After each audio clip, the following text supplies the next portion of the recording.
ST महामंडळाला वाढत्या तोट्यातून बाहेर काढण्यासाठी आणि उत्पन्नाचे नवे स्रोत निर्माण करण्यासाठी राज्य सरकारने अत्यंत महत्त्वपूर्ण पावलं उचलली आहेत. सध्या एसटीवर सुमारे 12,000 कोटी रुपयांचा संचित तोटा आहे. हा तोटा भरून काढण्यासाठी परिवहन मंत्री प्रताप सरनाईक यांनी आज अनेक नव्या योजनांची घोषणा केली.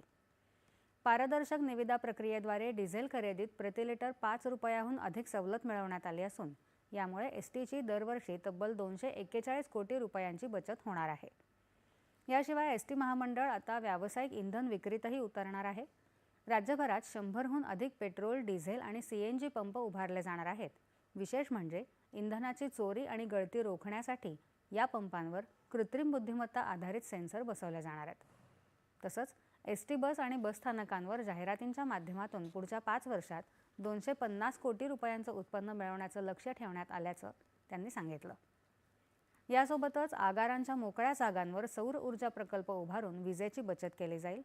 या सर्व बहुआयामी उपाययोजनांच्या माध्यमातून एसटीला खऱ्या अर्थानं स्वावलंबी बनवण्याचं शासनाचं उद्दिष्ट आहे, असं प्रताप सरनाईक यांनी स्पष्ट केलं. नवी मुंबईतल्या नागरिकांसाठी घरपट्टी आणि पाणीपट्टी